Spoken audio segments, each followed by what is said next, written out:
Megan called just as I was immersed in my work. I didn't have time to talk, and I wanted to cut her off before she finished, especially when she hesitated for a few seconds before speaking. Just when I was ready to tell her I didn't have time, she started sobbing.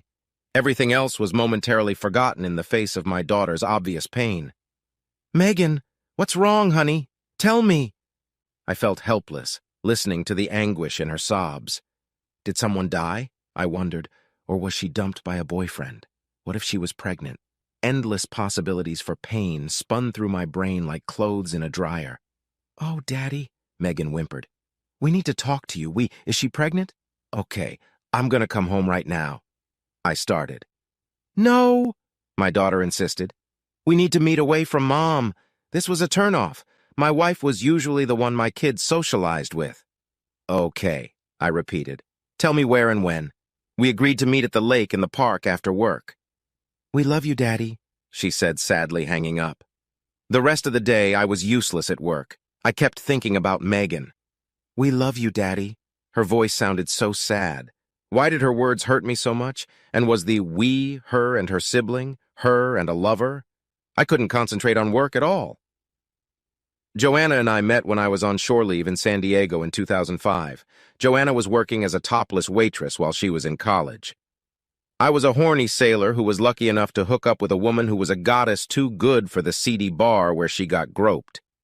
To make a long story short, I spent my entire vacation with Joanna, and after taking a short sea cruise, returned to San Diego with the firm intention of making her mine forever. We eloped to Vegas, got married, and were just getting ready for a wonderful marital vacation when my ship was booked on a flight to the Persian Gulf. I moved Joanna back to my small hometown, where my parents had a rental house that they rented to us. I tried to introduce her to some of my friends before I rushed back to Dago for duty, but she didn't seem to connect with them. They were too straightforward for Joanna. In San Diego, she was used to a more interesting group. I figured she had gone to college there, so my redneck friends were probably too insular for her. I felt awkward leaving her in a strange place with no friends other than my parents. But already the first letter had reassured me. She had met a woman named Monica with whom she seemed to instantly bond. Joanna was exactly that kind of person, just look how quickly we bonded. The letter talked about how much she missed me, but that she was busy with Monica, her boyfriend Bucky, and their friends. She seemed happy, but I still felt guilty about not being able to be there for her. But then, during my second month in the Gulf, I got the happy news. Joanna was pregnant. Apparently, our goodbye had had an effect. Now Joanna would not be alone. I got lucky right after Megan was born and was sent back to the States for training on the updated radar system. Joanna and Megan were able to join me at school from time to time. I loved my daughter from the moment I saw her, and of course, I loved my wife. Many times before returning to my ship. Déjà vu. During my second month in the Gulf, I received the happy news that Joanna was pregnant again. Diana was a stubborn child. She waited until her 42nd week to be born. We feared a possible stillbirth, but Joanna seemed strong and resilient. I was stuck in the Gulf of Mexico. By the time Diane finally arrived, I was back in the States, spending a week at home before returning to San Diego to go through the discharge process. When I returned home, I was able to accompany my newly pregnant wife to her first Lamaze class.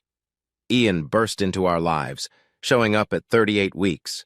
Joanna was busy with the kids and spending a lot of time with my now retired parents. I asked my mother what had become of Monica and her friends. "I haven't seen much of them the last few months," my mother told me. "You know, having kids makes it hard to keep up with your lonely friends. I think Joanna's just settling down, that's all. She doesn't really have many new friends. Everyone she knows now has kids." Joanna, the children, and I made an idyllic life in my hometown. I was able to use my naval education to get a position as an engineer at the local television station. It was a well-paid position, and over the next 12 years, I was able to advance to department head. We had a wonderful lifestyle with healthy, active children. What could have gone wrong? What went wrong? I thought, waiting at the lake. I arrived early and was very nervous. Waiting did not improve my state of mind. Neither did the strong hugs that all three children gave me. They all had tears in their eyes. They all seemed to avoid looking me in the eye. Megan pulled me to a park bench. I sat between my daughters and my son stood next to us. Diana squeezed one of my hands in hers and rested her head on my shoulder. She was crying. "Daddy!" Megan gathered her wits and began. "We love you. You're our daddy always." She couldn't take it anymore and cried again. "Oh my God, what was that?" I was starting to get short of breath myself. She started again. "Daddy, my class was given an assignment to make a family tree, and I thought I could get more by sending our DNA to 23andMe. She wiped her eyes. "Cousin Elizabeth told me about her family's results, and I thought it would be a big surprise for you and Mom. So I sent in my, Diane's, and Ian's data. I was having trouble breathing. I could only think of one thing it could lead to, and I didn't want to hear my daughter say it. Daddy, we're not your kids." Megan looked at me with the saddest expression on her face I'd ever seen. I shook my head. "Wait a minute. You didn't have my DNA, so what makes you think you're not mine?" I almost laughed in relief. "Whatever the kids think, it must be a mistake." "Dad, they show everyone you're related to. They show everyone in Mom's family on her mother's side. But the father's side is full of people we don't know. Most of them are European." This made me go cold. I tried to think of how the kids could have gotten the right version of Joanna's DNA, but not mine. "Is it the same for all three of you?" That confused me. How could it be? "Yes, and we're all full brother and sisters." Diane squeezed my hand. "You're our daddy, you're our daddy." She buried her face in my chest. Ian looked miserable, like he wanted to cry, but he was trying to be a man. He sniffled and wiped his nose with the back of his hand. We sat in silence for a few minutes. I listened to my girls crying quietly and my son kicking the ground with his shoe. Finally, I spoke. "Give me the 23andMe reports. Could you guys go to a movie or something tonight? Maybe a night out? Let me talk to your mother." I put my arms around the girls and pulled them close to me.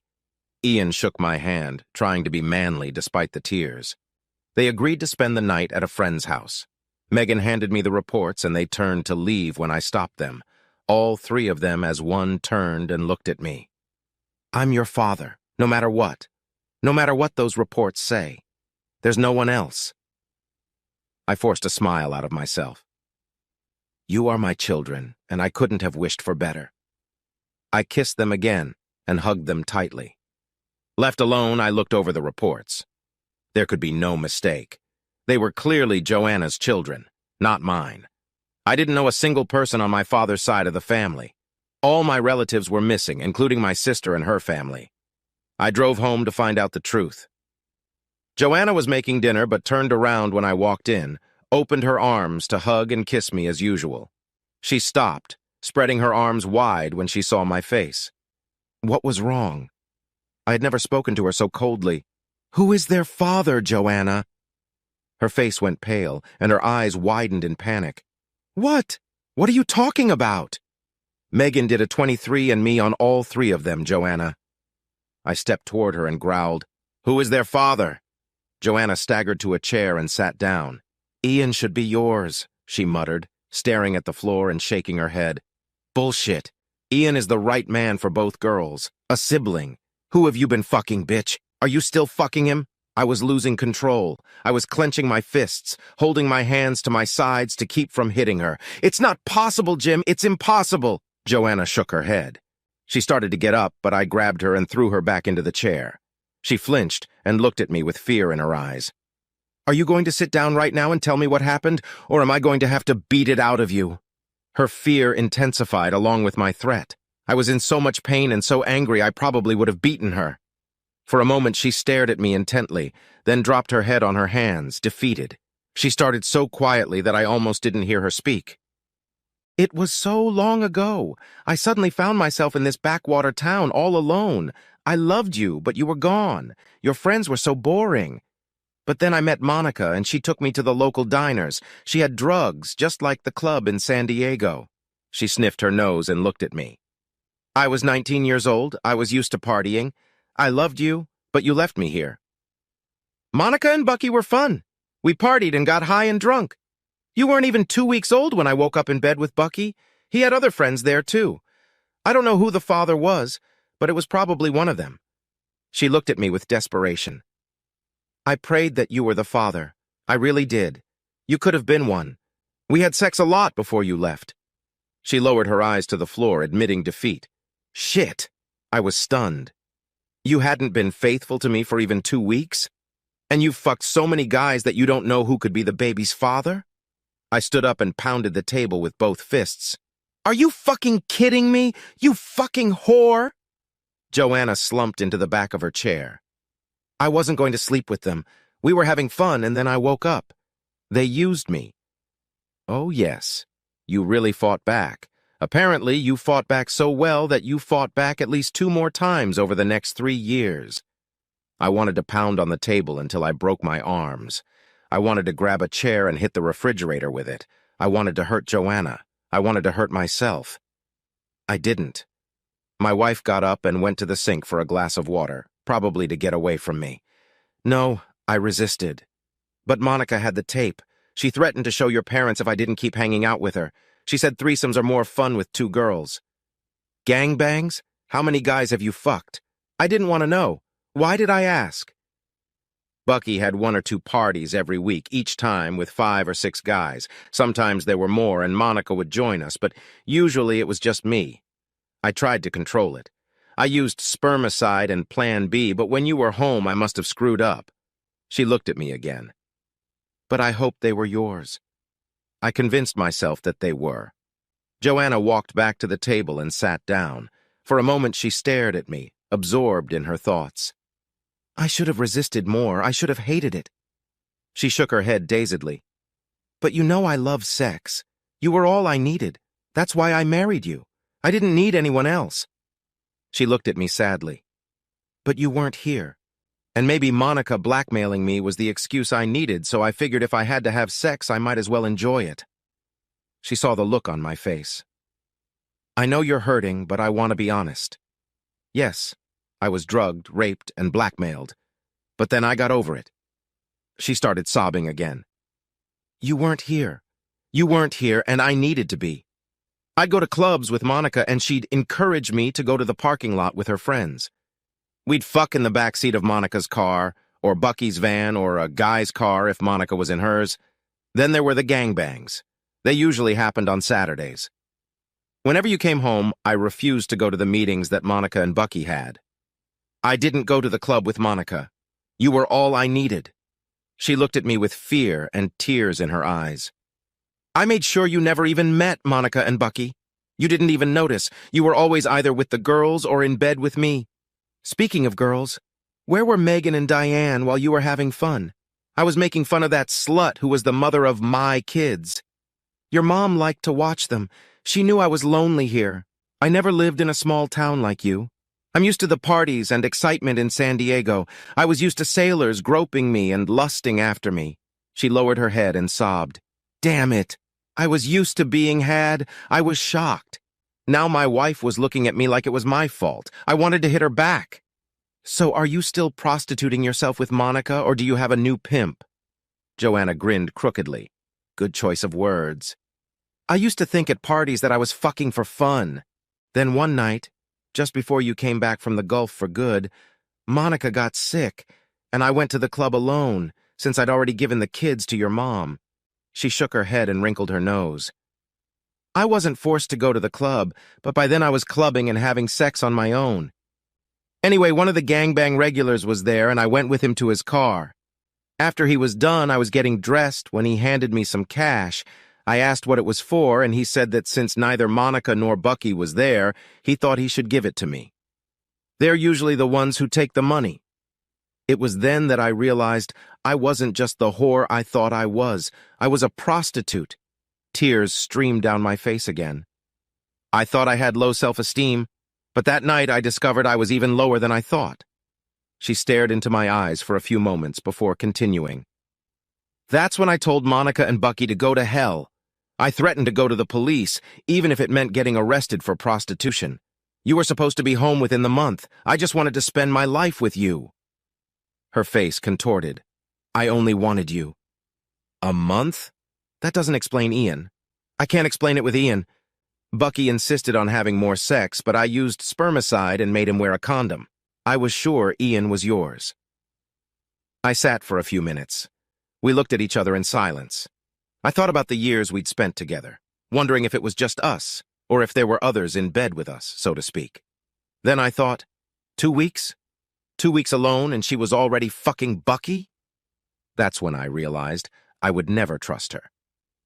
Pack up your stuff, say goodbye to the kids, and get the hell out of my life. I could probably forgive you if you told me when you first woke up with Bucky, but how can I trust someone who admits they enjoyed prostitution for years?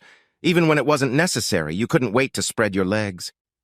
But since that last time with Bucky, it's just been you. I've always been faithful. She saw the look in my eyes. We'll never get past this. She sobbed, got up and left the room to pack her things. I walked out of the house. I found out later that she had packed most of her clothes and left. I don't know where she was staying, but she came home the next day when I was at work. She wanted to try to explain all this to the kids. They were not kind to her. Megan, in particular, was extremely mean. My neighbor later told me that Megan kicked her mother out of the house, calling her a whore. Megan yelled at her to go prostitute somewhere else, while the neighbors went out to see what all the commotion was about, and Diane and Ian watched from the porch. We never saw Joanna again. She went into the bank and took most of our savings. She left me investment accounts, so I ended up with more than half of our fortune, not counting the house. I didn't know where to file her divorce papers, so I just waited the 2 years it took to file a missing persons report. My mother loved Joanna like her own daughter. She loved my children even more. I was afraid to tell her about Joanna's prostitution and the children's unknown, though probably Bucky's, origins. I sat at the kitchen table drinking coffee and broke the bad news. Her face literally contorted as she sobbed at the horror of it all. And the children, they're not yours? Does the DNA show that? Yes. Apparently they are related to a bunch of Swedes. Most of their relatives are in Sweden. Mom looked up sharply. How's that? They matched your DNA? I explained that we had never had my DNA tested, but it wasn't necessary. My children were supposed to match my sister and her offspring. My mother shook her head incredulously. I never thought it mattered. That's why we never told you. I really didn't think it mattered. You're my son. I didn't understand what Mom was saying. I was her son? Wasn't I my father's son? My children should be like my sisters. Mom, what are you talking about? She looked at me almost pityingly. Son, you were adopted. We had a Swedish au pair for your sister who got pregnant. We wanted a son, so we adopted you. Your birth mother returned to Sweden after you were born. You were our son, so we never told you about it. Well, I went and took a DNA test, and it matched all 3 of my children. They were mine. Like I said, we never saw Joanna again. I don't know what happened to her, and I was never able to tell her that I was the father of her children. But did it matter? If it hadn't happened that the children's DNA didn't match that of my relatives, I would never have known about my wife's promiscuous past and probably would have remained happily married. But now, would I be able to forget about her past, even though the children were mine? No. It all comes down to the fact that 2 weeks is the limit of her marital fidelity. And the fact that even though she was initially coerced, she admitted to accepting the life that Monica and Bucky provided for her. As I tell my kids now, who would have thought that marrying a topless waitress from a dive bar in San Diego would turn out this way?